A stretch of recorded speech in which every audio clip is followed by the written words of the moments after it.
Welcome to Art and AI, our first event here in Arts Club DC. Phil is my co-host. We've just put this together in the last month or so over here. It's all sort of slapdash, but reasonably professionally, playfully put together. Even this microphone has just been jerry rigged this morning, as you can tell.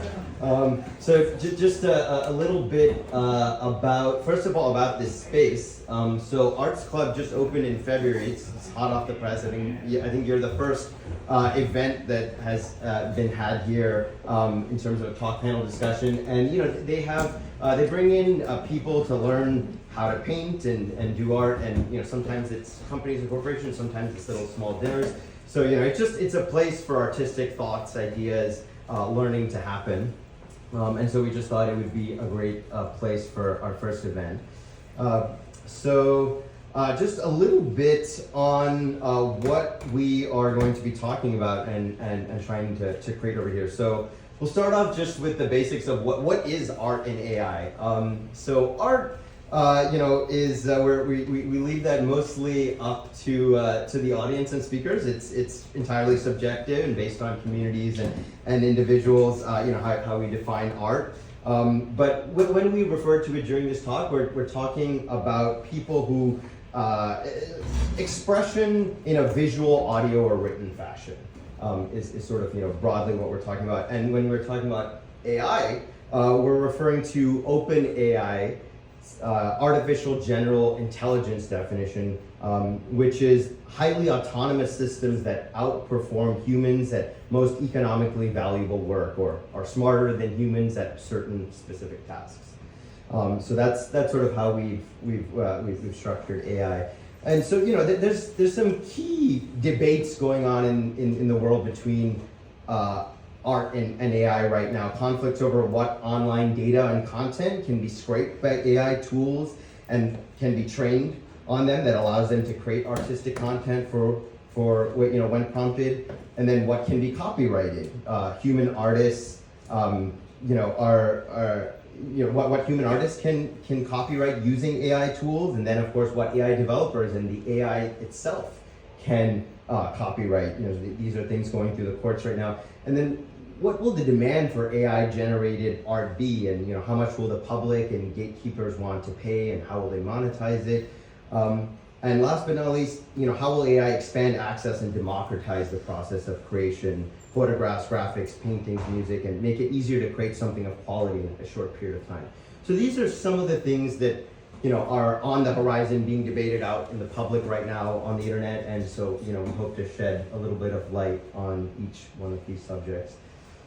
So I just want to introduce everybody on the panel here with me. So we have Henry Gia, who is an AI developer with a big tech company. He'll talk more about that later. Chris Combs, local DC artist. Xenia Gray, who is also an artist and a technologist here in Washington. And then my co-host, Phil Linder, who is an artist, has a great show going on at the Arts Club of Washington, just a few blocks from here, and is a Marine veteran former veteran who used to fly helicopters once upon a time. So maybe, before AI has taken over the machines, he's the real deal. And I'm Nicole Christian, a tech reporter with FedScoop and CyberScoop, so I cover the nexus of tech and politics, and spend a lot of my time interviewing people in the federal government and people at Amazon, Google, Meta, Microsoft, and others about AI tools, about Microsoft, others. We actually recently won 2 business journalism awards for our tech policy coverage in Washington. No expert, but I talk to the people who claim to be experts. So that's sort of my background here. But I'm going to allow each person to, we're going to have each of the speakers introduce themselves briefly here before we get the chit chat started. So first we have Chris Combs. Hello everyone, I'm Chris Combs. I'm an artist based in Washington, D.C. If you see my work around town, it tends to look like this. I make glowing sculptures which have embedded electronics in them. They tend to react to people around them or just change by themselves over time. I should say too, I apologize if my voice is a little bit low. I've spent a lot of the weekend celebrating the life and art of an Arlington-based artist, new media artist named Alberto Gaitan, whose amazing artwork included things like rhythmically placed speed bumps to play music inside your car. This is a piece of mine called One-to-Many. It is a lot of numeric displays that add together into one visual display, and it is sort of reflecting on the idea of humans being replaced by machines, which I think is kind of fun for today. Next slide, please. This is another one that is a little more directly addressing ideas of AI. So this piece actually incorporates a machine learning accelerator. It has a neural network running in it that does nothing but look around for people in front of it and decide whether or not you look happy. If you look happy, it shows on the meter. It's fun. You smile at the machine. You show it a little boop. Very fun, right? Right? Well, I don't know. I wonder, it's interesting having this kind of technology deployable at scale. Like, for instance, this little thing, all the hardware in it cost me like $75. So what does it mean if you can figure out whether everyone in front of a given camera is smiling for $75, running continuously around the clock? What if you're a customer service representative? Are you going to have your job judged by whether you look happy or not? I think that's interesting. This is part of a body of work I did about algorithms. Next slide, please. This was all part of a show at Transformer last July for 2 weeks. This is me looking in more of an image-based way at kind of what these tools can do. This is me exploring a tool called DALL-E Mini in particular. I should say too, as an artist, I don't have to be totally fair. DALL-E Mini is not the best neural network image generation tool around. I'm kind of poking holes in it. Sorry, easy target. Next slide, please. So this is what happened when I asked DALL-E Mini to generate images for the word CEO, just CEO, all caps, proper. Ignoring for a moment the fact that they all kind of look garbled and strange, what do they look like? What kind of person is being shown here? Next slide, please. Yes. And these are assistants. Look at all the assistants that you see here. And again, the faces are funny. Next slide. This is the word model. This one I did not cherry pick these results or alter them in any way. This one I did another 30 times just to see if it gave me the same output. And yes, it took me 30 tries to get someone who did not seem to me like someone identifying as female with a light skin tone. Next slide, please. This is the word menace as input into DALL-E Mini. This is the image set that it created on my first try. I find this fairly distressing. So that's one kind of aspect of the work that I do that's kind of looking at AI. Next slide, please. And this is an interactive machine I made using a similar technology to Morale is Mandatory, which was the title of my earlier piece about smiling. This piece looks for people in front of it, and based off of my own creation of a neural network, which I programmed in the sloppiest, laziest way possible, like someone trying to get money for their crappy startup. Sorry. If I was doing a very lazy AI product, this is how I would have done it. And so I did that. I programmed it based off of the ImageNet images. It's a famous data set created by Stanford initially in 2011, I think. I have an early version of it, so this is before they fixed the bugs. And this is me taking all the professions in ImageNet. So it has teacher, and then it has 1,000 pictures of teachers. But the way that these images were assembled is pretty slapdash and lazy. So the ImageNet data set itself is fairly flawed, I would say. I gave it all the professions, and what this machine does is judge you based solely on your appearance to decide whether you should have a given profession, what that profession would be. It is sexist, it is racist, it is ageist, and it judges you based on all kinds of other factors that we don't really know because AI trained systems are not fundamentally auditable. This machine should not exist. I have framed it here in this visual as a Y Combinator startup pitch. You can see it's got some kind of fun phrasing on it, like how you would actually seek money from investors.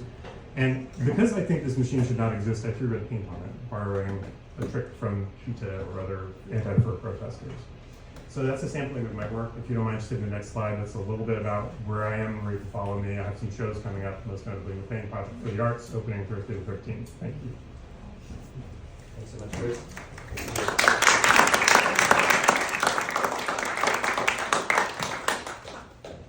Thanks for your opinion. Okay, I just keep it monitoring this mic. Yeah, my name is Inya. I'm an artist, and I usually paint people in a more of a traditional way. I'm also head of design department in a tech company, so I have 2 points of views on AI. I would say, as somebody who works in tech, I'm really excited, and I mean, a lot of like our designers embraced it. And we definitely stepped up our game on like presentations and a lot of things, which I'm really, really excited about. We even had a contest amongst designers for the best Christmas card, which we sent to our clients, and the designer who used AI won. I put a lot of my effort, a lot of hours and my heart and soul in that contest, but I lost.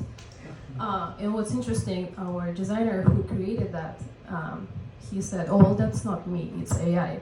I was like, "Well, it's kind of you. You art directed that."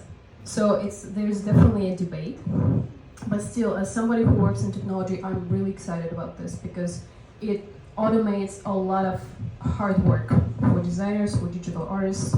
But as somebody who is an artist, I would be really pissed if somebody used my art style to generate more images in my style, because it took me years. It took me, I was painting since I was a child. I went to art school, and it took me a lot of effort and a lot of years to find my style.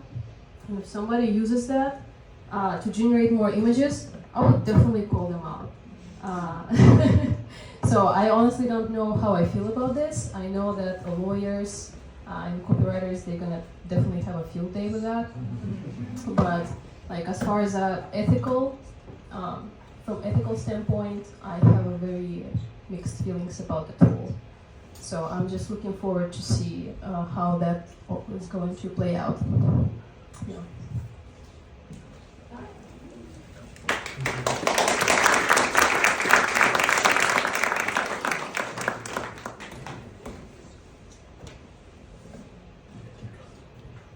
Hey guys, my name is Phil Linder. First of all, I just want to say thank you for being here. It's so awesome to see the public turnout for this event. Like Nahal and I said, we pretty much put it together kind of almost last minute, and yeah, we're just really happy for you guys to be here. This is obviously like a huge topic, right? It's in the news a lot, and I don't think anyone has a definitive answer about what's going to happen with artificial intelligence broadly, but specifically in the art world. No one really knows, but this is what we're going to talk about today. A little bit about myself. I'm a fairly new painter. I only started painting 4 years ago. I'm 35, so yeah, basically started painting around 30 or 31. Didn't go to art school. Actually my mom's here in the back. You could probably ask her. Like, I was not an artistic kid, really. It's very long. Kind of the opposite. It was kind of like a bro in a lot of ways. But yeah, art came to me kind of late in life, and I'm really glad that it came, because it's kind of taken over my life, and I'm going to be painting for the rest of my life. So I'm an abstract oil painter, and I got a small studio in Georgetown, and yeah, just hustling, trying to make a name for myself, and carve out an art career here in DC. So that's about it. I was in the military before, and for my day job, I also worked in tech. So I come to this with a little bit of experience in the tech world as well. So yeah, just really happy to see you guys here. Thanks.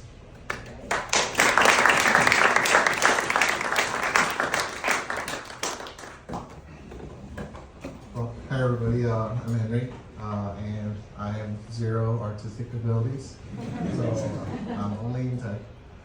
I worked so I don't have a body of work to show here. I worked in machine learning, artificial intelligence for over a decade now. So my body of work is on farms, and satellites, running in the cloud, running on cell phones. I guess my point is that this might feel like a watershed moment, but it's been building up to this for a long time. Everybody has AI around them, everybody interacts with AI every day. But I think that feeling is valid because we are, as you see in Shorty in the demo, right? Something that we intuitively think of as very human. The machine is now approximating it. So I'm looking forward to the discussion we're going to have and the questions everyone's going to have for us afterwards. Great. So Thank you, Henry. So we're going to start off actually with Henry guiding us through a live demonstration of these powerful AI tools we're talking about. And so we're gonna throw up a couple of prompts here and see what the mother lord of the machines comes up for us. And we'll have a quick one where there's audience participation. So start thinking of something that you would like to see prompted. We're going to have one of those. But yeah, this is just to sort of give you a brief sense of exactly the capabilities and power and extent of these tools that we're going to be having the discussion about. So we wanted people to just get a tangible sense of some of these visuals. So here we have, we have create a portrait using a famous Instagram model in the Mona Lisa style. So this here, The page. this is Midjourney. This is using Microsoft's their partnership with OpenAI, and they have incorporated into their Edge browser. So this one is free to everybody to use as long as you use their browser. Everyone gets a set of open tokens. Does this look okay? It still works over here. Yeah. So this is probably like the most public available kind of free way to try out this general school of machine learning or artificial intelligence called generative AI. So you can see that a very simple prompt can give you potentially a lot of detail, right? Yep. Great, and then this is Microsoft Bing, which has a partnership with OpenAI, so you can anybody can access this through Bing. And then we're going to do a second one, which is highly self-referential, actually. So we've actually gone to ChatGPT, which is OpenAI's text prompt, and we've asked it to describe the event that we're having today, actually, which is an AI and art event in a light-filled loft in DuPont Circle for a top panel discussion. And we've asked it to generate what this event itself would look like if we were to try and visualize it. And so it's creating this prompt as we speak. Basically just took our poster and tried to describe it in an eloquent way, and it comes up with 7.5 paragraphs for us. And so we will in a matter of seconds. So we shall see. So Henry right now is just copy pasting this into Midjourney. So Midjourney is one of the most powerful AI visual generators.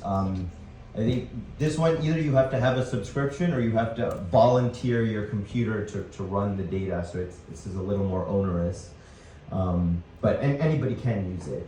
So yeah, this might be a little confusing because Midjourney only do this through a chat service called Discord. So Discord is very popular with the gaming crowd initially. Now it's a bit more broadly available. So what you're seeing right now is not the prompt we're generating, but you're seeing what everybody else around the world is generating. So our job is actually being queued and waiting to run. So it should run in about 10 seconds or so. But you can see that the sheer volume of experimentation and the amount of interest is coming out. So I attended their latest kind of office hours. So essentially they provide some resources available for folks to ask questions. And thousands of people showed up virtually. One thing I have to say, I was a little disappointed by the attendance from the United States. It was very low. Surprisingly, the only country that jumped out at me as overly represented was Brazil. Can you say that again? It was where? Brazil had a lot of people show up. United States had very low numbers. Yep. All right, so I guess it's a little bit busy. I have a question while this waits. So Sure. is Midjourney only accessible through this Discord server, or can people use the bot on other servers? They're only through their Discord server Oh, because they're essentially using Discord as an API service to charge you to monitor the amount of traffic. Right now, one of the things that these companies are not disclosing is how much it's costing them to offering up these services. Well, we're still waiting. Any other questions? And then maybe if we wanted to show one from the yeah, we were going to do a third one, which is audience generated. So I think maybe we can Yeah, go we back can feed that into that right now. Is anyone really itching, scratching to have some thought of theirs visualized? It's like a comedy club. Give me a noun. Give me... Right. Oh, okay. How about a theater poster for a local DC troupe that performs at historic venues? This particular play is about television in the 1970s in New York City. Television Okay. show or television? Television. Okay. Media. So wait, so sorry, you may have to repeat it again. You just started. So it's a play. A play. So I'm looking for a poster to be generated for a play. Okay. Poster for a play. In I'm getting a sense that we're hinting at a theater troupe that I am actually a part of in Washington. We have some of my castmates here. It's called a Picnic Theater Company, and we do actually perform plays. We have one coming up on a drama from the 1970s. It's called Network. We have the directors and the producer of the play over here, so this is a little overly insidery over here. I did not ask anybody to say that, just FYI. Is that the prompt accurate down there? Poster for a play for Just network if you want to get really specific. Because if it's good, I mean, It's called Just Yeah, so we are actually trying to create a poster for this play, so I'm told. I'll sell a poster to you afterwards. yeah, So far, we have humans generating these posters for the past, 25 plays, and who knows? Maybe this year. Be a lot quicker. Anyhow, sorry. So hot off the press, we have what our event would look like if AI generated. And so, I think it looks pretty stirringly accurate to the sort of room that we're in right now. And obviously the AI, there's no cameras in here, so, it's just generated this from the prompt. So, Also, another thing that generative AI can do is that you do have a picture of yourself. sorry, just a second, sorry, Henry.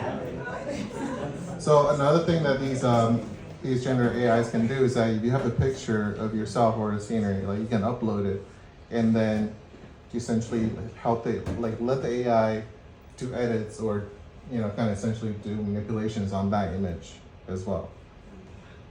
Yeah, so you can inject yourself or inject your existing work into the AI algorithm. So you're saying we could have like Chris or Zimi or Phil's work on the walls within this? More like they upload their work and then there will be kind of iterations of the work. Essentially, if there is a different artistic style of the same objects, or if you start injecting new objects into like adding animals or vases or flowers into, so you can do that. Okay, so yeah, just gives you a sense of how powerful and potentially invasive these. These Here's a poster.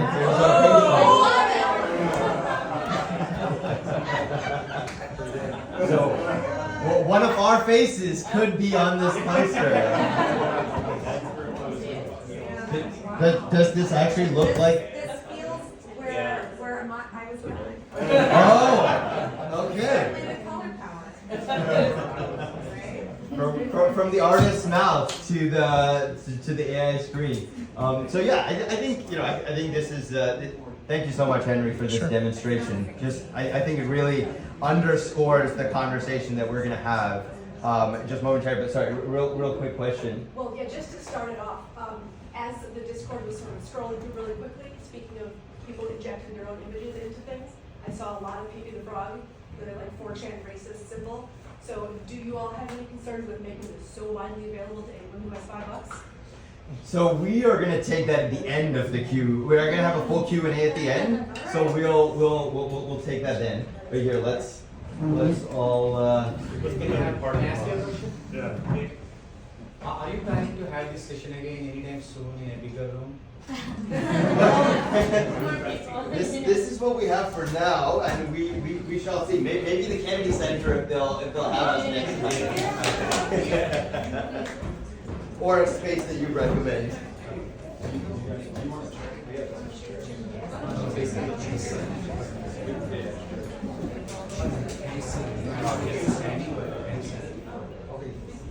Either way.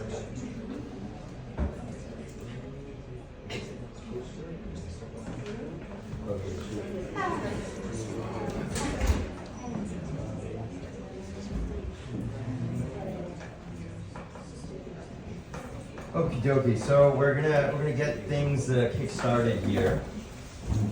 So first of all, I'm curious. You know, what were your first instincts and impulses when you first became aware of artificial general intelligence and its capabilities and effects on your crafts and creations, and how has that evolved or changed since then? We'll start with you, Chris. Cool. So I guess I would just be a pedant for a second. We don't yet have artificial general intelligences. They don't exist. I think that it is an example of what the Distributed AI Research Institute calls long-termism, to pretend that we have intelligences in systems like this. They are what some researchers call stochastic parrots.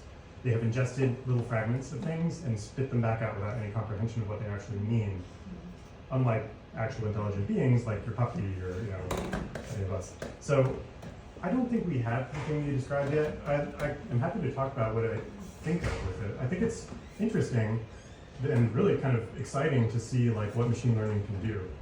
I'm concerned that the sort of utopian things that I read about in science fiction books and the like as a kid may quickly turn into amplifications of existing power hierarchies. Right now, if you think about what most of these AI products are doing, they are depriving low-income people of getting any income, and then taking that same money and funneling it to large corporations, which tend to be funded by venture capitalists or banks or other rich people.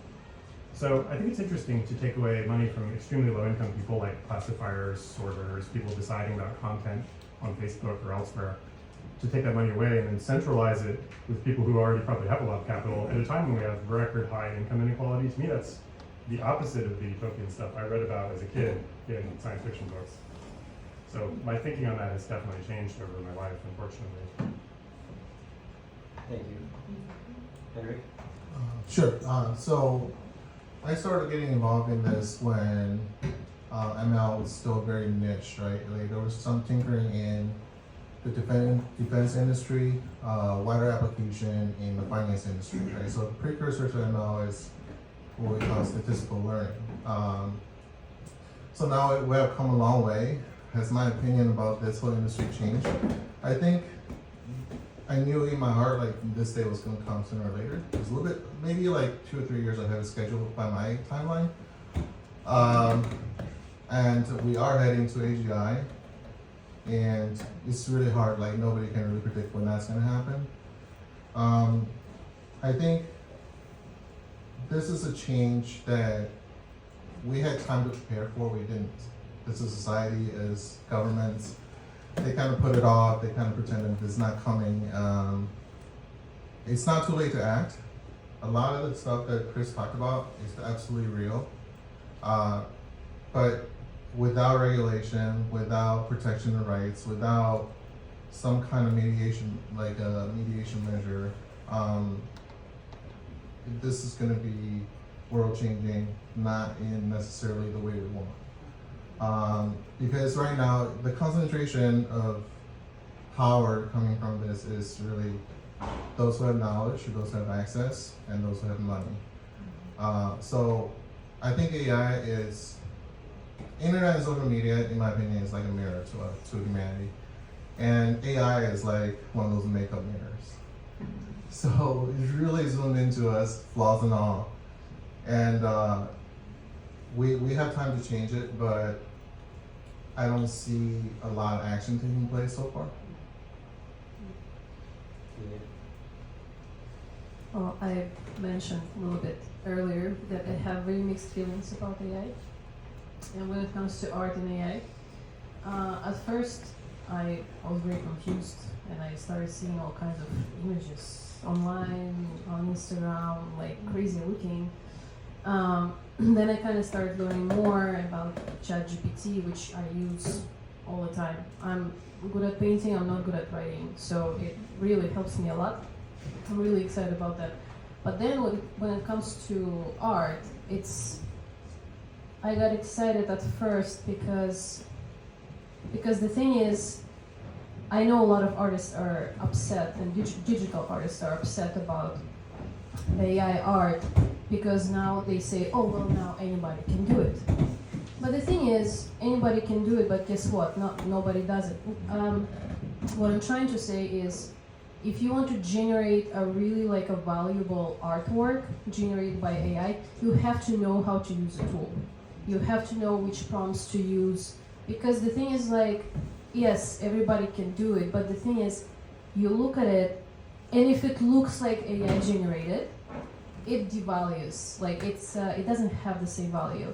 But if you look at art that is, it kind of provokes you to think, oh my God, how has that been done?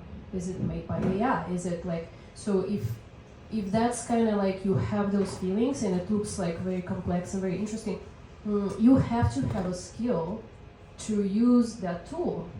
So my advice for like digital artists is to get ahead of it and know how to use it. There are a lot of different ways to learn how to do it, and you can even buy libraries of certain prompts. So I would say I think there are several things is gonna happen. It's gonna be a job shift. So a lot of digital artists, they're gonna have to learn how to use AI. There is gonna be a lot of jobs that are gonna be lost. Unfortunately, it's inevitable. So my biggest issue with AI, I would say, was copywriting.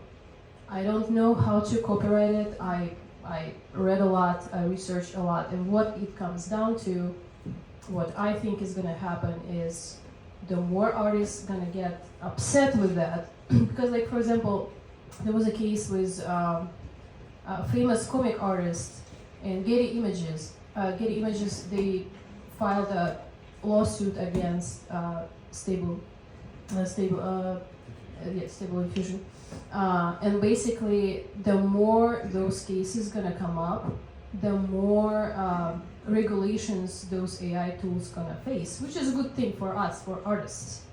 And I think it's gonna happen. And right now, the copywriting and lawsuits, it's in infancy.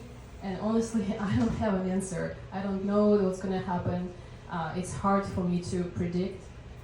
But there is going to be a way to regulate those tools. I'm assuming it's going to be something like, okay, so if you are AI generating tool, like you wouldn't be able to use certain prompts. Maybe you won't be able to use artist name. Maybe you won't be using. There's going to be a lot of ways to basically regulate those tools. But there are a lot of ways to protect your artwork too. So if you're an artist, there are tools that let you generate your image, to adjust your image the way that AI would not learn from it. Or there is a way to embed in your backend code a certain text document called robots.txt, which wouldn't let AI tools to scan your website. Or there is a way to copyright your artwork. So there are ways, they are not 100% proof, but there are definitely going to be more ways to protect your artwork, and there's going to be more regulations on those AI tools that is going to help us artists to be safe from all of this. Yeah, that's all. Bill? Yeah, thanks. So to answer your question, how did I feel? My first impressions are confused. behind the eight ball. I feel a little angry. I feel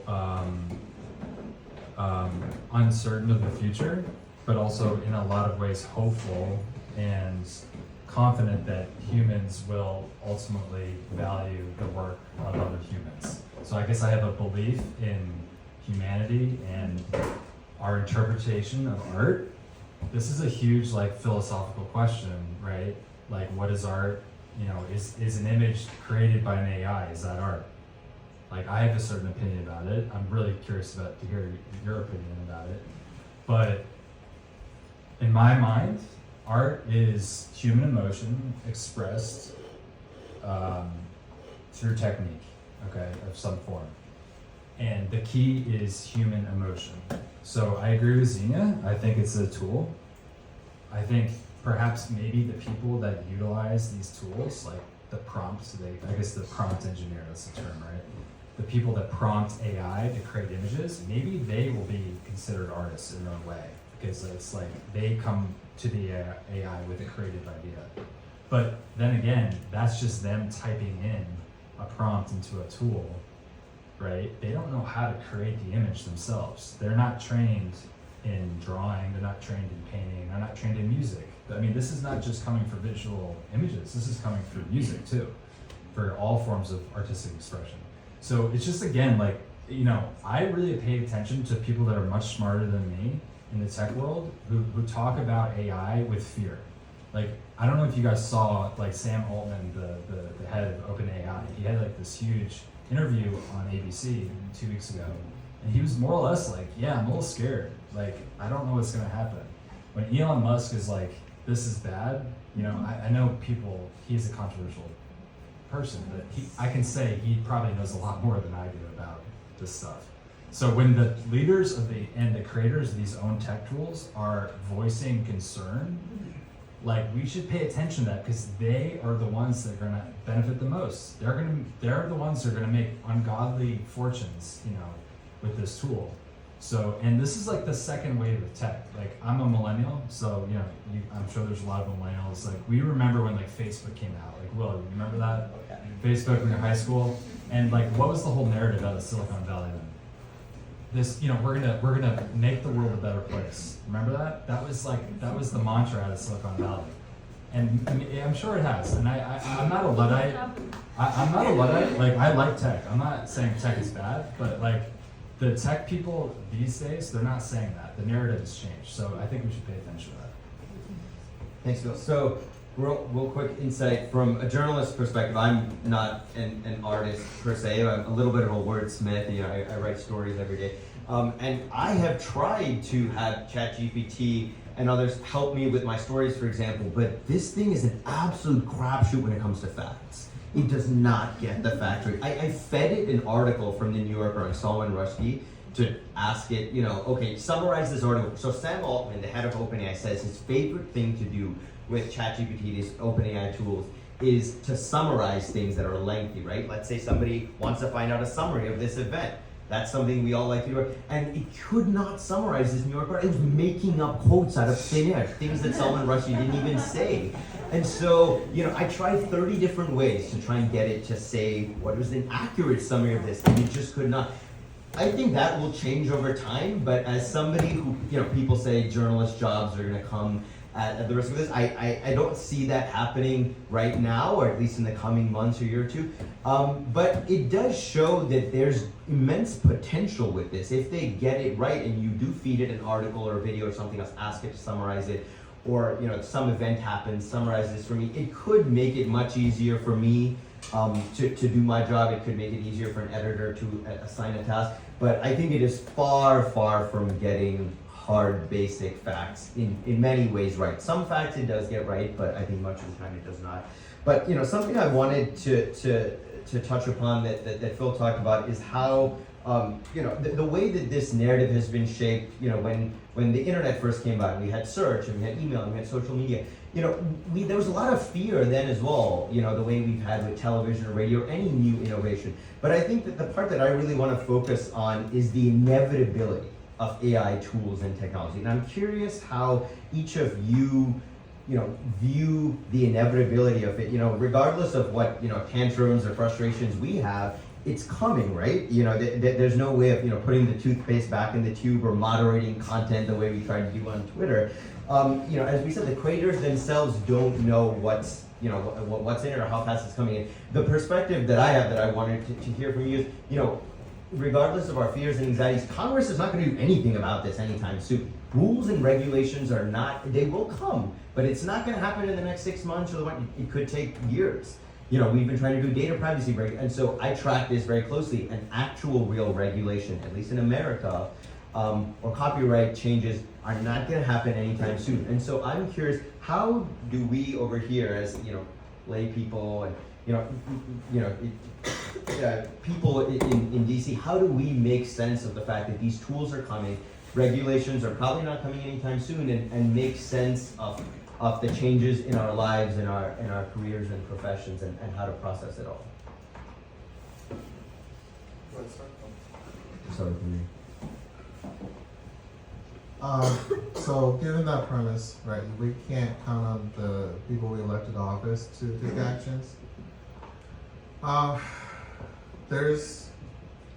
Unfortunately, I don't know if there's a lot that people can do to really stop progress, because, you think about before, right, so anything world-changing technology-wise, it normally takes the power of a country, like Manhattan Project. A lot of resources. You grab the best brains from around the world, and you put them in a desert somewhere, and then you give them unlimited amount of resources, and they'll come up with something. This is different. Like, you can slow it down by saying, really follow that suggestion for a ban, stop training for 6 months. Well, you can list all the companies you want to stop training, but each time you train this model, right, like GPT-4, it's probably cost around $20 million to do a training job. So anybody with $20 million can potentially go and procure some kind of cloud services and create their own replica GPT-4 or something better.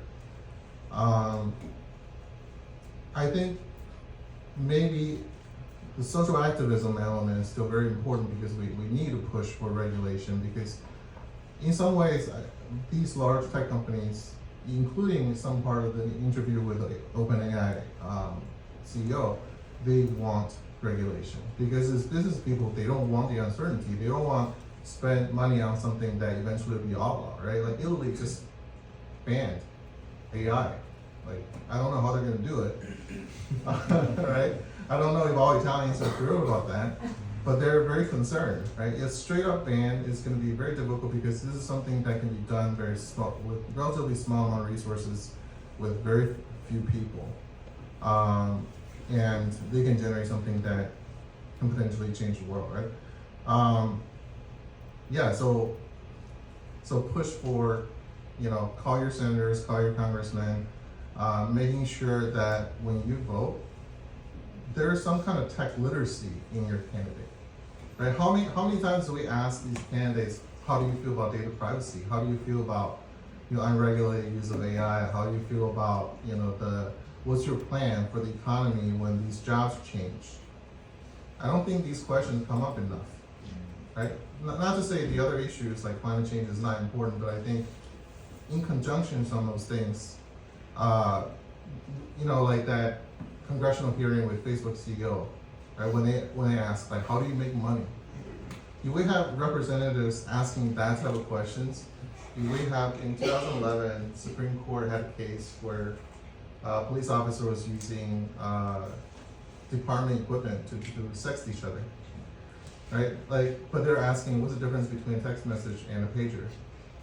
So you would have people in decision maker in position of power who doesn't understand technology, who's not concerned about it, who have their staff do all the tweets and social media, who on one hand want to ban TikTok, but on the other hand can get all of it.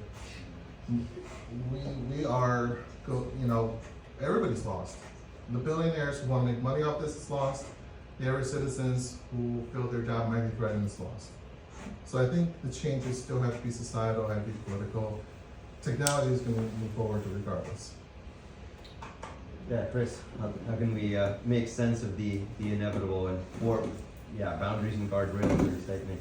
With all respect and kindness, I agree with some aspects of your question, but I'm not sure I feel that it is inevitable. I think that framing it as progress is also an opinion, and that these are technologies that are being developed. That is totally true. I think that there are things that we as normal human beings can do along these lines, as you mentioned. You know, it's possible to consider data privacy and other related fields when selecting your legislators into office. You know, I know that's very abstracted, but you can also just call people and go. I encourage you all to do that. I think this being Washington, it's also possible there are people in this room who are working on these regulations and policy at this very moment, so you don't have to out yourself, but I wouldn't be surprised. And I also think that if we do nothing, that the massive wave of disinformation that awaits us will cause some aspects of the system to break, whether that is the open internet connections between countries, whether that is who is elected and what they do with their office. I think that this circumstance of like AI continuing to grow and grow and grow and perhaps one day achieve general intelligence, I think that something will stop it, and I would like it to be on our terms. Well, I'm not sure if it's gonna stop it.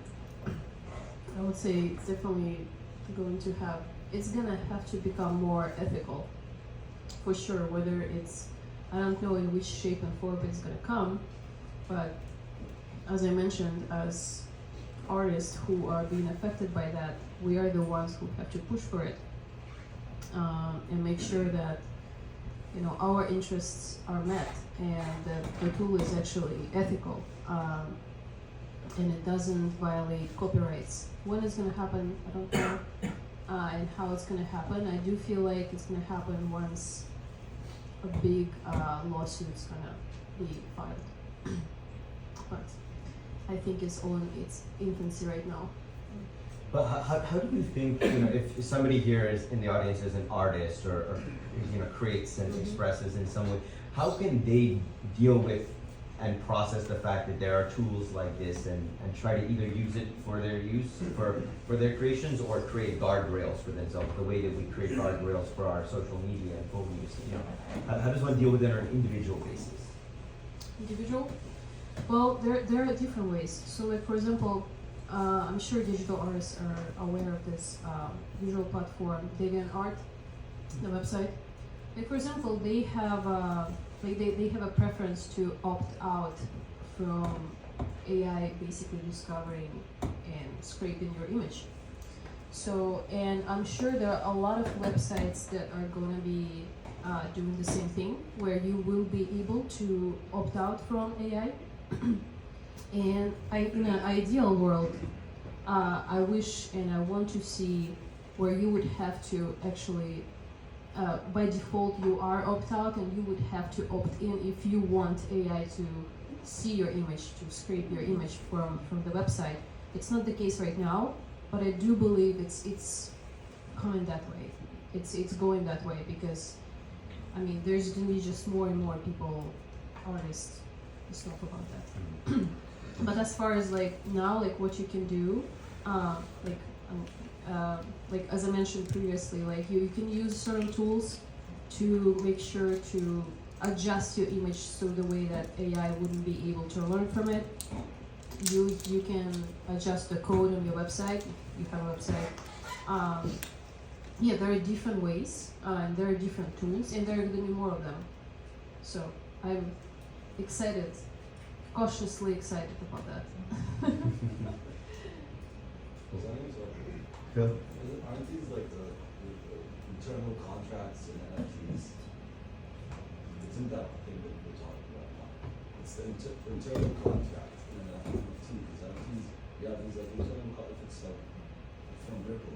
I think that's a great idea for our next talk. It will be NFTs, maybe. Yeah, it's a long story. NFTs, it's gonna open a can of worms. Yeah. Phil, To what answer are your your question, thoughts? like, how do I feel about it? So I'm like, okay, I'm a painter.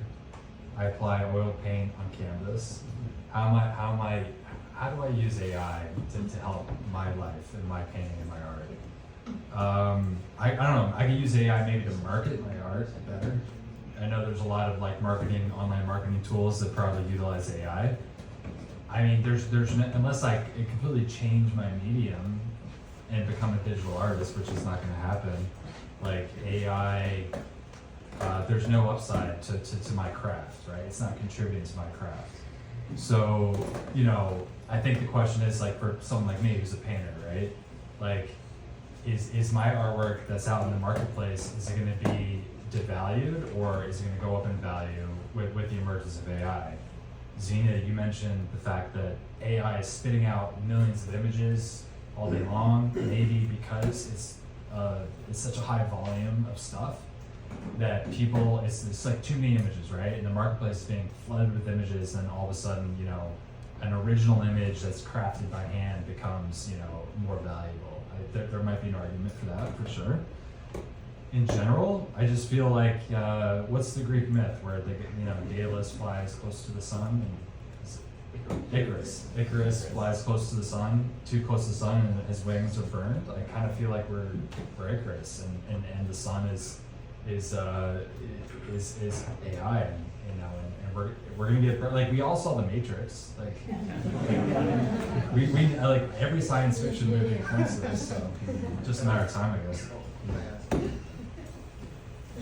So I guess like when I looked at AI, right? So in preparation of stating, because I'm not an artist, I was trying to do some studying up and trying to think about this problem like from the artist's perspective. Art has evolved a lot, seems like, you know, just some people argue like without the introduction and improvement of paper into your Renaissance would not have happened. Or like, you know, if you look at 200 years ago, how people thought about photography, the early types of photography, and that's the entire new medium now is pretty mainstream. 50 years ago, how people thought about graffiti, right? I think if the AI is here, it's definitely a tool, right? It doesn't have agency. If it does have agency, one day that's going to be a whole different discussion, right? Like the rights and protection of AIs. But at this point, they're just tools, right? They're very sophisticated tools that will get simpler to use. Like right now, it takes more prompt engineering. But in the future, like if you use like Lightroom or any Adobe product today, that has already had a lot of AI in it, right? It's just more intuitive in how it's built into the tool set. I think the prompt engineering stuff is going to become simpler. Right now, you enter things through text, but the text is really transforming into numbers, right? So I could actually build a camera. You can do a performance in front of the camera, translate that into similar numbers, and have that being translated into art. You can actually become like a new way to create art potentially, right? A different way to interact with your tool. So I think it is threatening to the current way art is done. It's definitely, I think the biggest unanswered question to me is how do we provide protection, the rightful protection for the intellectual property, for the creativity, the hard work being done by the artists, and properly compensate them for that in the process of, you know, kind of monetizing the AI. But the AI is going to be, you know, kind of either generating new revenue or splitting existing streams of revenue for art. I have a question for you though. Yeah. Is there even a way to protect an AI from ingesting the billions of images already on the internet? Like, I know we all talk about protections, but you're a technical person. Like, can we do that technically? Can you prevent that? So what's already scraped is probably gone. I mean, to be totally honest, I think that's the data set's already out there. Somebody's got it in their Dropbox. You know, you can't eliminate them all. What Xenia said, right? Like your robots.txt on your web servers, that's going to help. It's not going to stop it. Gets you off Google too. Yes, it definitely gets you off Google, but it doesn't necessarily get you off these crawlers that are scraping images. Watermarks obviously doesn't work because getting images that watermarked all over the place is easy to remove. There is a tool out there called Glaze. It's going to be one of the, you know, like Zenny said, it's going to be many more out there. That's essentially going to introduce noise, random noise into your art. That's going to destroy some part of that contextual awareness when the machine is learning. But I think that's a mitigation measure, right? There's still information, there's still kind of learning happening, but it won't be as specific to your particular style or particular creation.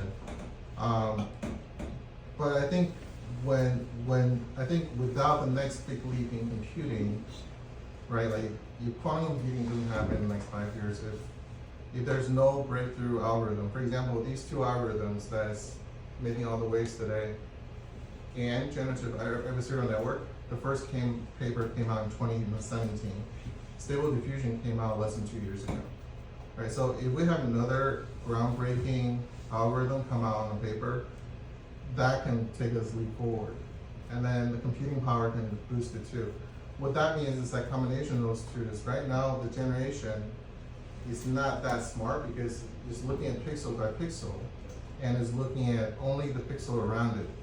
But the more sophisticated algorithm, the more computing power will allow it to look more globally. So eventually we'll get to the point where it's looking at the entire image and understanding relatively where, like, what each pixel is playing, what kind of role it's playing in the context of the entire image. So when that happens, the noise like the tool plays, introduced by University of Chicago, that tool is going to be less effective. Gotcha.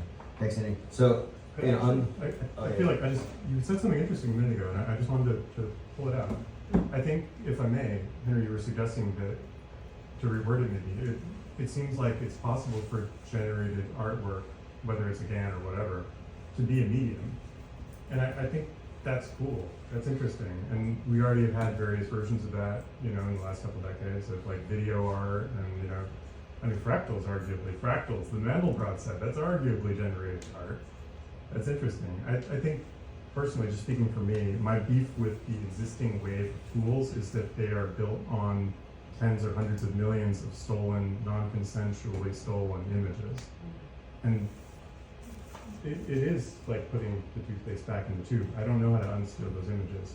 But I do think, I think one interesting area of exploration would be to open the data sets so that they were auditable. Whether that is by everyone, I don't know, I understand problems with that.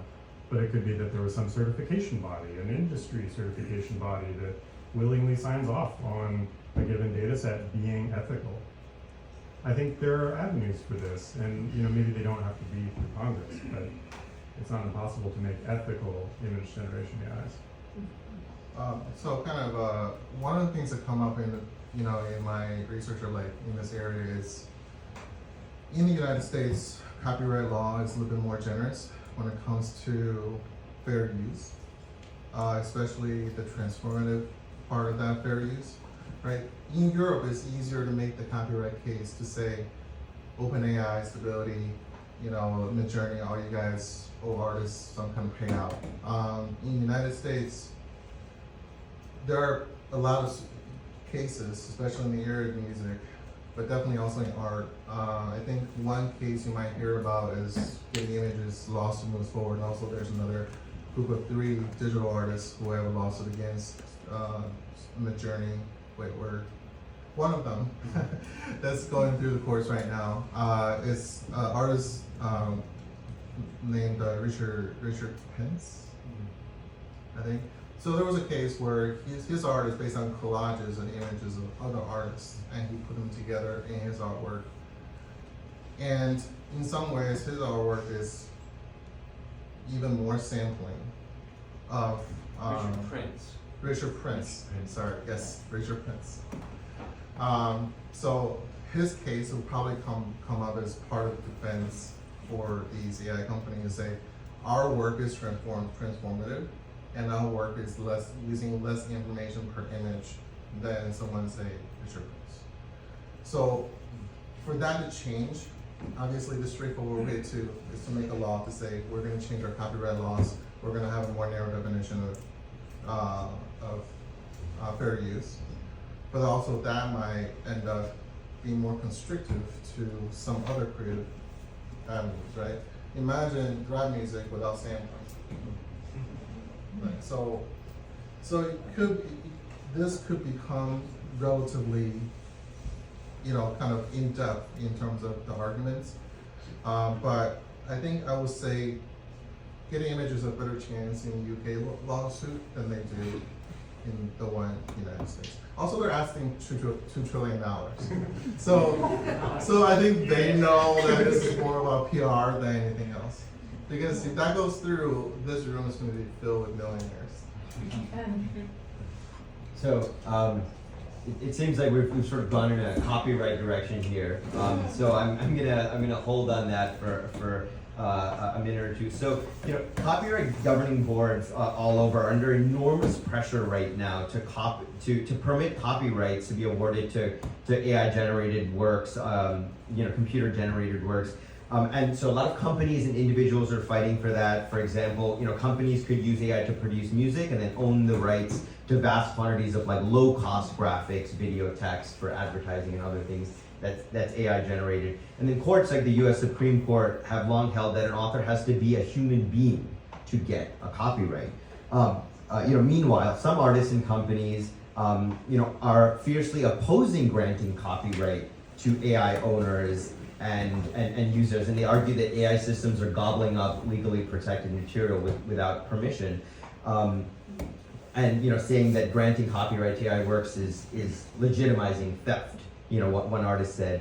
But on the other hand, the Copyright Office guidance, at least in the U.S., has said that AI systems do not create copyrightable work. What matters is the extent to which the human had creative control. Stable Diffusion and others, let users scan their own drawings now and refine them with text prompts.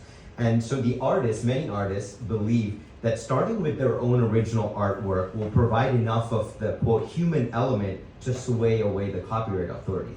So, we have the artistic community kind of split over here. And many artists are trying to fight for their AI-generated work to get copyrights, while others are saying, that's unfair and will take away creativity. So, how do you guys weigh in on this tension in the copyright? That's such a great idea, and I didn't even think about that. No, I'm gonna try to use my own artwork and generate something else. I actually like this idea. It's possible. Although, to be honest, I don't really do prints for my art, just out of principle. To me, artwork needs to be very original, but that's just me. I don't judge other people who do prints. It's just how I look at my art. I don't want my art to be duplicated, but that's a great idea. I do want to try it. I just want to see what's going to happen.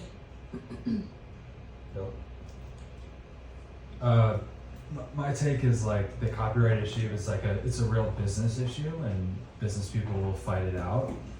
I don't really, it doesn't really interest me all that much, to be honest. I think what interests me is, do you consider AI art real art? Every generation of people have to define what art is. This happens every century. When Picasso came on the scene in the 20th century, half the world was that's not real art. It's BS. It's bullshit, right? Obviously, he proved them wrong. I think you hear this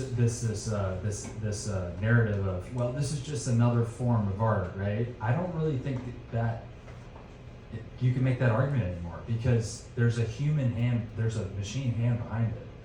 Every new generation of modern art, whether it's Dali or Picasso or whoever, we have portraits of famous artists on the walls here. These are all human beings that have pushed the envelope of art, but they're human beings, right? And they're artists made by a human hand.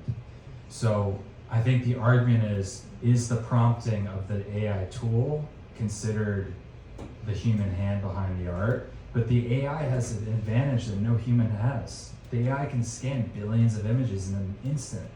Now, every artist is influenced by other things. That's the thing about being an artist. Whether you're a musician or you're a painter or whatever, if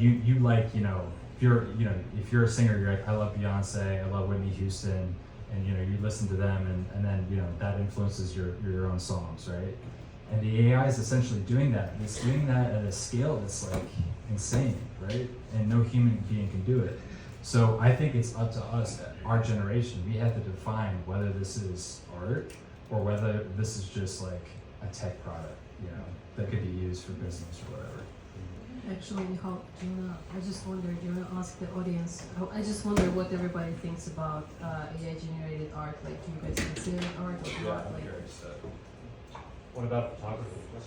no, let's. Let's just do maybe like raise hands if Yes. you consider AI generated Yeah, art to be. I'm sorry, but I don't quite understand how you draw a distinction between, she scans her own work and then she uses verbal or word prompts to do the editing. How is that different from going into Lightroom or Photoshop, which, as you mentioned already, are incorporating AI in the editing, post-processing, of a digital image that you may have taken with camera? I mean, it seems to me there's still the artist's hand is there, but the artist is using a computer instead of. Yeah, sure. So I can explain this. So there's reporting on this that's just come out in the past few weeks.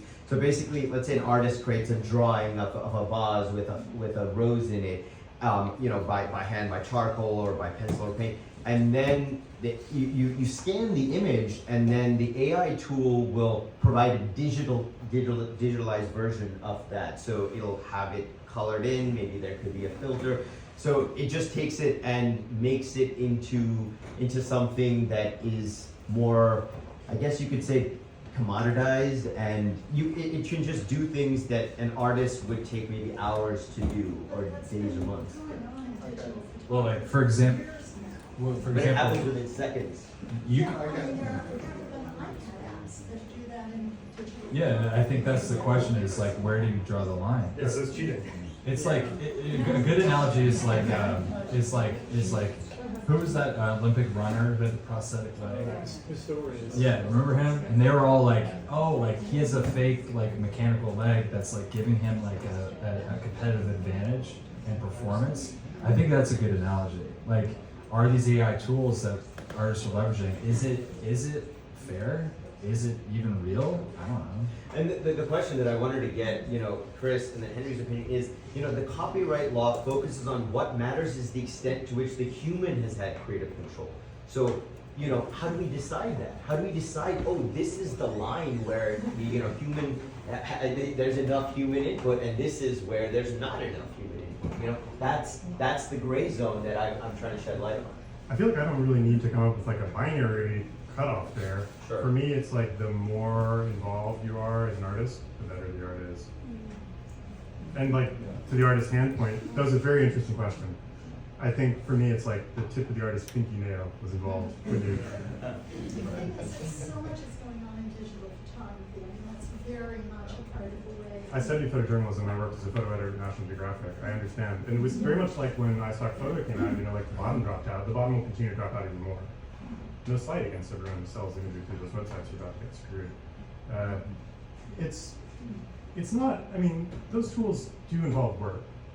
So they're not, the existing digital photography manipulation tools are skills.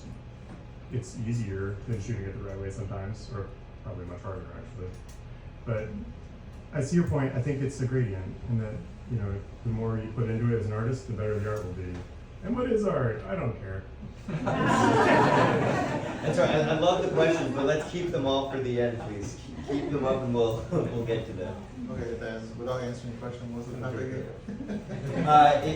It's what matters. The Copyright Office says that the human element of creative control determines whether you get copyrighted or not. Yeah, so I would say right now, I think the copyright argument maybe goes a little beyond that, because the question is, if you are using a tool with that kind of, what's different between, say, choosing a color for your paint, right? Or letting the computer help you choose a color wheel for your entire painting, versus you using generative AI to help you modify your existing painting. Is that one the former is more deterministic. You're exactly assigning exact values, right? But generative AI is all probability. So for the layman user, every time you enter the same prompt into the same tool, you're going to get something different now. You will have to be a little bit more sophisticated to essentially control the randomness of the machine that is generating at the time. some of the tools allow you to do that right now to some extent, other ones don't.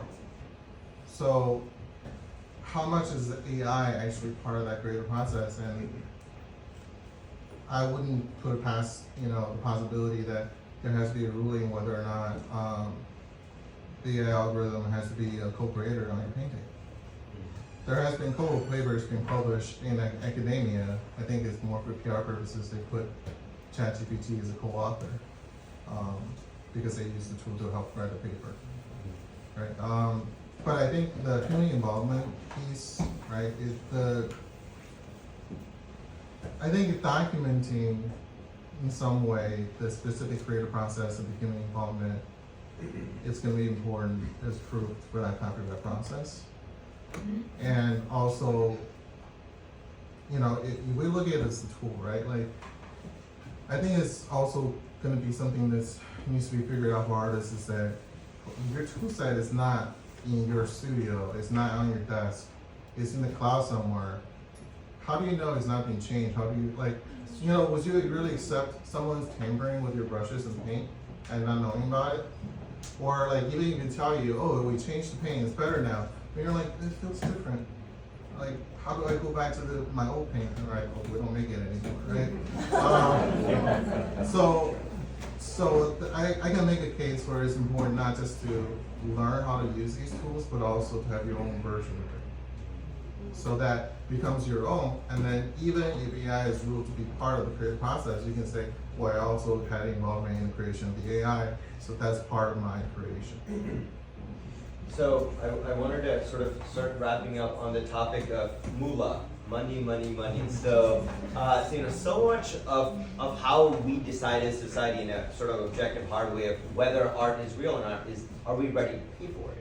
And so I'm curious on your thoughts on how much are we going to value AI-generated art in a monetary sense, given how easy it is to have copycats and similar art, and the fact that people in society usually don't value things that are not unique or distinctive. People want originals and one of a kind usually.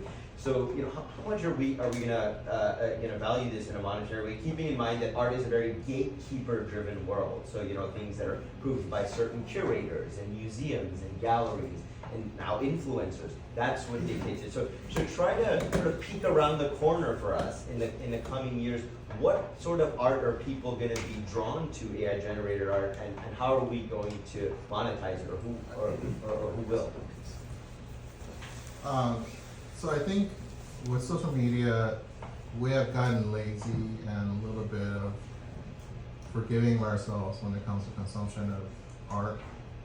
I know meme is not exactly art, but we let memes slide. Right? The really good ones, you definitely, retrospect, there's going to be some preservation of the popular memes as representative of the social psyche of this time. But memes consistently are infringing on copyrights. We share without thinking, we all consume for free, and we use it to garner attention, and as we know, attention economy, attention equals money. So we're essentially using stuff that's not ours. We're maybe not using, but we're accepting letting others use stuff that's not theirs to garner our attention. So that, to me, is setting a dangerous precedent to say, let's all consume art because it's plentiful, it's cheap, and we don't have to pay for it. So I think I don't want to dive into the NFT rabbit hole, but I think NFT is not a solution to this because generating a new set of art is too easy without going through the NFT contract. NFT is too specific to every pixel value. I think, again, going back to legal protection, we have to basically put upon the distributors, the Googles, the Facebooks, the Twitters, the TikToks. We have to put on them to say you have to enforce, you have to vet, you have to collect revenue, you have to distribute that revenue. There's a couple lawsuits that's currently going through Supreme Court. It's under consideration right now. Twitter has one, Google has one. Right? You might have heard the Google one about getting sued for promoting extremist content So that is AI on trial right now. And that is potentially also about the consumption on trial. So I think the decision from that case can give us the first step to like which direction we're gonna go in the following many steps. Thanks. Zinnia? Your thoughts on what we're going to generate when you monetize? Well, I actually think that like traditional art is actually gonna get more valued from it. That's what I really think. It's a very similar case with me as, you know, like when the cassettes or discs or Spotify, all that, like it got invented and like the pure form of music, or like vinyls, right? So yeah, like vinyls now they are so popular. Actually, now they are much more popular than they ever been. Like it's the live music concerts. Exactly. So I do think that the traditional form of art is gonna be even more valued because of that. Yeah. As far as like digital illustration or like, I mean, yeah, it's. I feel like it's gonna get devalued a lot. So, yeah, it's mixed impact. Chris? I think I might be the only full-time artist up here. I think for me, I don't know, if every fool knows that you can make a cool image in Midjourney in 10 seconds, they're smart enough to not pay for it. If you are using imagery, sourcing imagery, which maybe you're paying for, maybe you're not, thank you, Unsplash. If you are sourcing cheap, generic imagery, these are endless fountains of it. So that's not great news for a lot of illustrators, whether they're digital or analog. I mean, a lot of media outlets will probably begin to use this crap pretty soon. Sorry, judgment. A lot of people will begin to use AI-generated images in serious contexts fairly soon, I think, for very generic images. Like So- the Met and the MoMA, they're some of the biggest exhibits right now are AI-generated art. I'm not sure I know what you're talking about. Oh, anyway, for another conversation. Okay. I think that if you are making like generic imagery, you've always been able to get by, and that is going to change.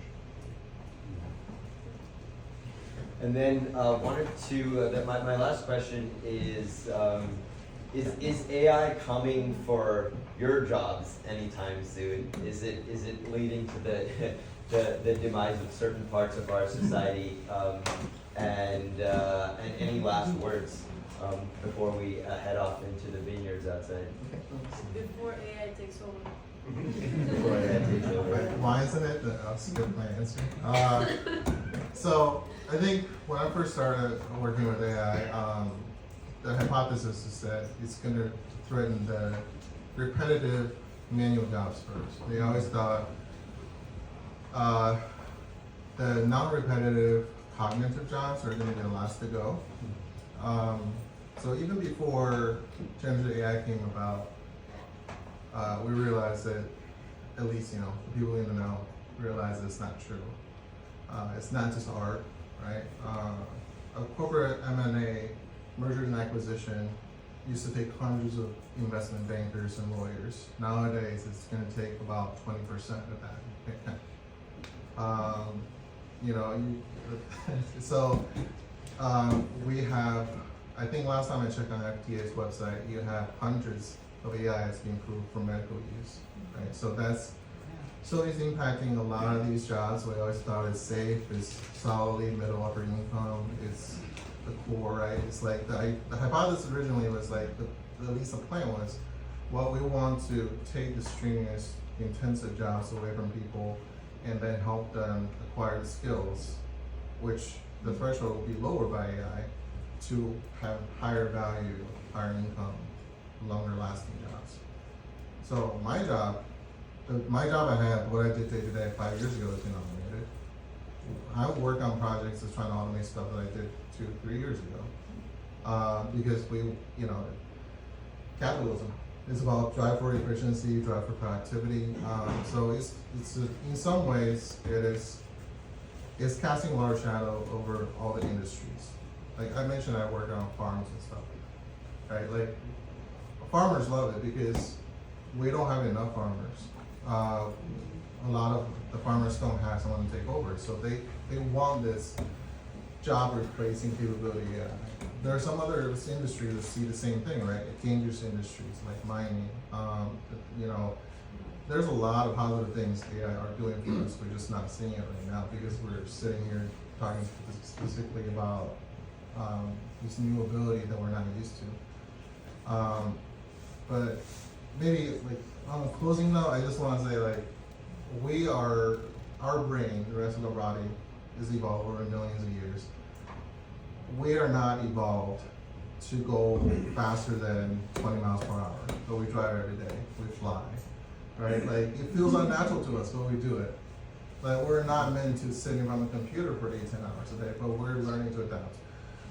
Like we are not used to the social media. A lot of us are still not comfortable with it, still getting used to it. AI is coming, and we have to adapt to it. I think our adoption to AI, our adjustment to it individually and in society is a bigger concern to me as a practitioner of AI than what AI is going to do to our individual jobs or to our. I think I'm worried about the social fabric, worried about the social contract. I worry about, you know, if concentration of wealth come from this, are we going to take care of each other? Yeah, echo that. I mean, I think that, I don't know, it's we've gotten more and more efficient, more and more effective, more and more productive, and we're still not in the post-work society. Why not? You know, like we should be sitting around watching Netflix all day. I wonder about it. AI generated shows. Yeah. Sorry, Hollywood. Yeah, Infinite Seinfeld. Yeah, I mean, in the current iteration of these tools, I would just encourage everyone to consider their own role in them. When you use a tool like that, you're helping it, you're growing it, you're making it stronger and smarter. And, you know, they're made off of, at least the image generation AIs in particular, not machine learning health. I mean, those are amazing. That's cool, I get that. But when you're using like something that was built off of all this stolen content, you're helping it. And when you make something with it, I feel that on some level I would personally consider myself sort of complicit in some not totally savory behavior. That's my take. But I totally understand. I mean, we as creators have to get by. So do what you gotta do. But consider if it has to be that way. I have a very short message. I think in the midst of all this technical advancement and AI and all that, I think people just gonna really, like the human touch, the human involvement has never been as appreciative as it is right now. And that's, I think it's gonna be more and more like that in the future. Yeah, I totally agree with Xenia. Why is art cool to people? Like, why do people go to museums and look at paintings? Like, why does a painting speak to you, right? I think my theory about why a painting speaks to you is because it's conveying something that resonates with you. So, like, when you look at, you know, very famous, like the Scream, you know, the Scream painting everyone knows, like Edward Munch, you know, like that artist was tortured, and he's conveying his torture and his despair through that medium, right? When you look at any great piece of art is transformative because it's conveying emotion and conveying feeling. As long as that remains the case, then I'm not too worried about AI. I think you know what we do, what Xenia does, what I do, what Chris does. As long as we're conveying an emotion that's being resonated, we're good, you know. But if we lose that, right, then you know we should be scared. Well, my last word is that from the media's perspective, as a reporter, stories related to AI in the government, for artists, for content creators, others, it's going to be a buzzing topic for years to come. And I think the media naturally, in general, broadly speaking, takes a skeptical approach and and has had a sense of doubt and worries, and trying to capture the general sentiment of some fears and anxieties that we have over these tools and copyright issues and others. But at the same time, as somebody who could be affected by this, I think it behooves all of us to have a deeper understanding of these tools themselves. Use them, experiment with it, understand what some might call is as a problem or the enemy is, and also try to find exciting, innovative ways to try and make our lives easier or make our craft better. I hope everyone decides to take this wheel for a spin later today. That's all from us here for Art and AI. I hope you'll join us for a wine reception after. But actually, real quick, before we jump outside into the sunlight, we have we're gonna have a Q&A session, and so Henry's actually just putting up a little QR code on some of the links that we have all put together that might be helpful for understanding this world, and our social media links if anyone wants to follow us. Okay, so questions. Yes, actually, this goes back to a statement that you made earlier about summaries of articles and helping you to process that information. So it's hard enough for my own brain to suss out biases in articles that I'm reading. How then would you be able to suss out a bias from something that has an unknown vector based on its own training?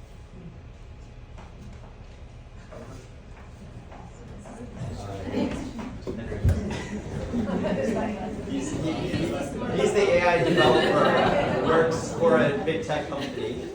So I think maybe the straightforward answer is, this is a very complex question, right? But really just something we say is garbage in, garbage out. We do indiscriminately fed all the data into these training jobs, and then they learned everything. The good and bad, our historical, crimes against each other is all in there. So the only way to do it is to pick out that data. But then the question becomes, who is the arbiter of that, right? Because also another danger I see in the AI world is, I think we might be at the end of the second great era of globalization.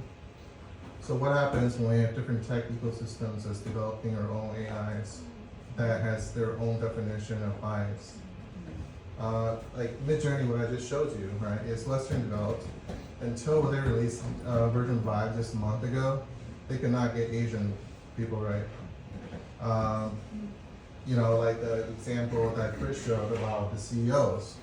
Well, this is because predominantly our CEOs have been white men, right? So we want them to reflect who we want to be instead of who we are. Then we need the best of us to go out there and say, define who we want to be, and then. But also, there's another problem, right? Because if we want AI to become better than us, and then AGI becomes reality, then AGI might look at us as like, well, we're better than you by your own definition. Our story of every scientific. So, to short answer to your question is, we need to curate the data. Okay, hard to keep track, but I'm going to try to. Yeah, this is a fascinating conversation. Thank you. I'm an optimist, so I want to look at the positive side of it. But let me ask you this: we do have atomic bombs, nuclear bombs to wipe out humankind, and if not all, some of the species, along with us, right? If we were to deploy all the bombs that we have on the face of the planet, compared to that, I'm trying to understand this. Correct me if I'm wrong. Moratorium related to document signed by maybe Elon Musk and some other folks, something related to that, right? It's an open letter. It's not binding. It's what they think we should do. Yeah. Okay. So I'm trying to understand the threat because quantum computing will come at some point. I don't know when. Devices are going to be far more powerful, and you add that to metaverse and AI, right? So, what kind of threat compared to nuclear bombs could be there? Because all of the things, losing jobs and that happened in the history. If you look at the history of technology, right? People will be protesting on the streets, millions of people, and some of the regulations will be there, laws will be there on the hill, so that will be taken care of. But what are the serious threat are we really talking about when it comes to AI compared to deployment of intelligence? Sure, I'll take a stab. I mean, I wonder if those are different concerns, given that disinformation can so easily lead to war. Okay, it's already happening. Twitter, Facebook. So I wish I had a happier answer. I'm sorry. I like to be an optimist here, I do. And so to be faced with technology that seems so dystopian is a challenge. I think we're maybe just two more, and then we're wrapping up. Thanks, guys. This was really an interesting discussion. I am not an artist, but I deeply appreciate art, and I collect art, and I try, like, I save my money to try to buy originals from artists directly that I love, and, you know, like, I care about that, and I want to do that. And, you know, from indigenous creators and people, really means a lot to me to try to, like, fill my home with art from artists that I deeply appreciate. So I came into this today, and I also work in healthcare policy where I'm deeply concerned about AI. And I'm a trade unionist, I'm a labor activist, so I'm deeply concerned about AI. And so I'm coming in thinking, like, you know, this could be terrible for artists, is what I'm thinking. But as we've been sitting here talking, we've been watched over by the great pop artist Keith Haring, who is right here on this wall. And I've been thinking about the history of pop art. I'm no art historian, but from the little I understand, you know, pop art was very controversial between the 50s and the 90s for multiple reasons. One, it had this sort of anyone can make it approach. Two, it was really meant for mass consumption. So pop artists were making thousands of prints of their work. Andy Warhol, Keith Haring, others. In fact, Haring opened up a pop shop in Soho in the 80s, right? And people really critiqued him for it. And his view was that he could make more money by not making prints, by not making copies, but he wanted to bring art to lower income folks, to the working class, to people who didn't before get to appreciate it.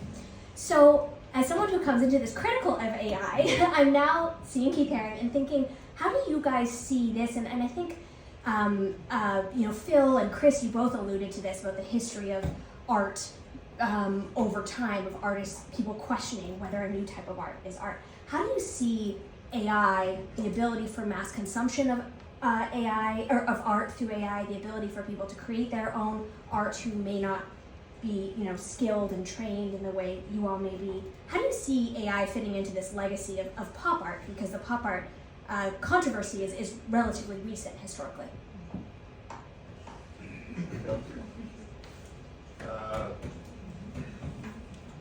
How do I see it as pop art? It goes back to, like, the intention, and, like, I'm sure he had good intentions, right? I think, like, what is an AI artist? Is it the tech, or is it the person typing in the prompt?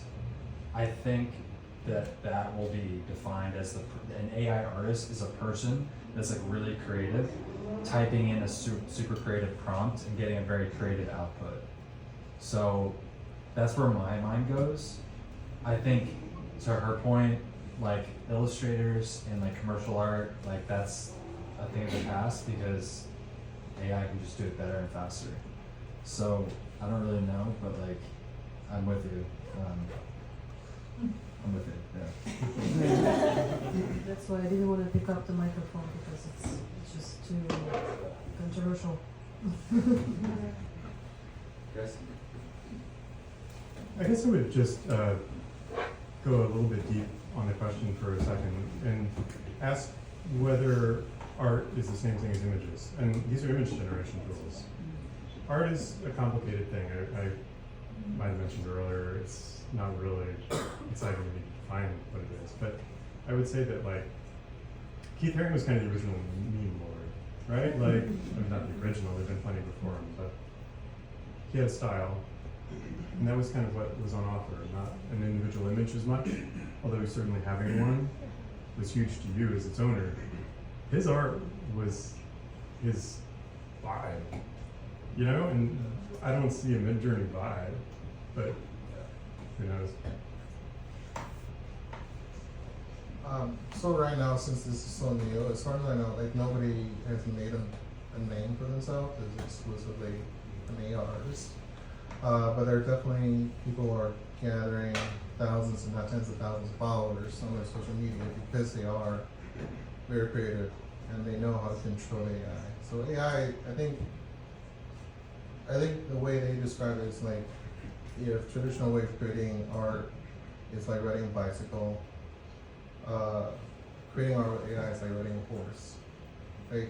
Because it's a little bit more likely. Maybe that's an exaggeration to the intelligence of AI compared to a horse. Horse is a lot smarter. But you know, it's a sense of control is a little bit different. Right? It's you don't exactly know deterministically like my action is going to lead to exactly that output. But there are some people who are gathering. You know, I think, you know, if the goal is to promote art, make it more accessible to more people, and build a name for yourself as an artist, I think I can see that happen. But in terms of style, I think the style can only develop if an artist own their own model. Because OpenAI can do it. They can narrow the style to something that is very niche. They can map and say, there's a sparse area of our massive high-dimensional matrix. That's a space where no artist has been before. That's where we're going to build our art. They have the data to actually say we can create a distinct style, but they want mass consumption. So an artist, on the other hand, can say like, well, I want to find that space where my style makes sense. That's all from us inside here, folks. We'll continue the conversation with some wine and vitamin D outside. Thanks so much for joining us, and